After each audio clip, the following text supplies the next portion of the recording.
नमस्कार, मैं हूँ शिवानी। एथिक्स क्वेश्चन डिस्कशन में आपका स्वागत है। आज हम डे 9 का क्वेश्चन डिस्कस करने वाले हैं।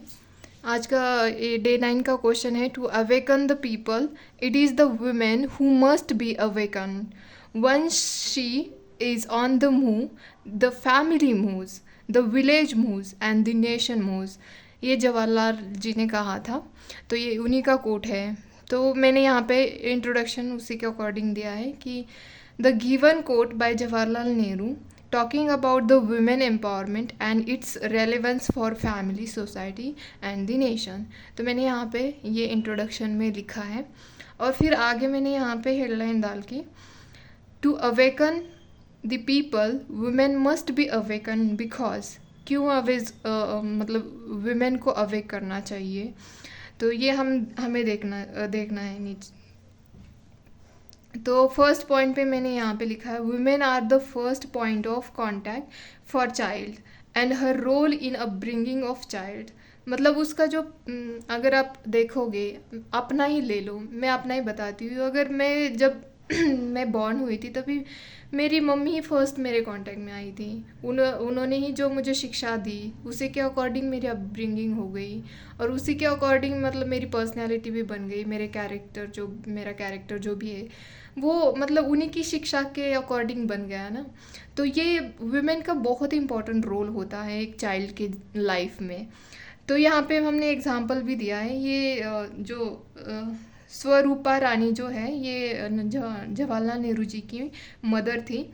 उन्होंने मतलब कल्चरल वैल्यूज़ कल्टिवेट की, जो कि मतलब महाभारत और रामायण की स्टोरी जो होती थी वो मतलब चिल्ड्रंस को पढ़ाना और ये इसकी वैल्यूज़ उन्होंने इसके द्वारा दिखाई। तो हमने फिर सेकंड पॉइंट में ये देखा है कि women awakening are crucial for social capital development. मतलब जो वुमेन के जो अवेयरनेस है, उनको अवेयर करना, ये कितना इम्पॉर्टेंट है हमारा जो सोशल कैपिटल डेवलपमेंट है उसमें। तो अगर सपोज़ एक फैमिली ब्रोकन हो, मतलब पापा शराब पीते हो तो इसके लिए ध्यान नहीं, तो मम्मी को ही सारा घर संभालना पड़ता है।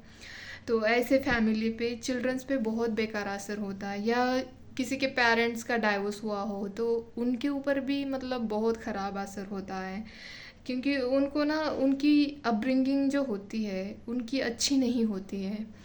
तो इसकी वजह से आगे जाके मतलब वो बहुत ही ख़राब क्राइम करने लग जाते हैं। मतलब इतने कि जैसे कि मैंने यहाँ पे एग्जांपल भी दिया है कि दिल्ली गैंग रेप इंसिडेंट 2012। मतलब ऐसे चीज़ों में फिर वो बच्चे इन्वॉल्व हो जाते हैं।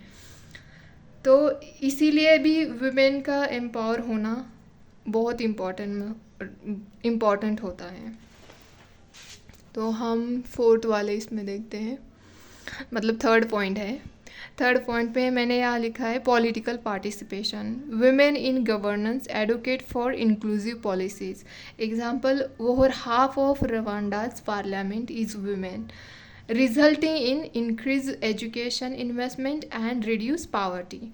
मतलब अगर वुमेन्स का जो भी पॉलिटिकल डिसीजन होता है उसमें अगर पार्टिसिपेशन रहेगा तो इससे क्या होगा कि मतलब जो भी हमारा एजुकेशन है वो बढ़ेगा और जो मतलब पावर्टी है वो भी कम हो जाएगी।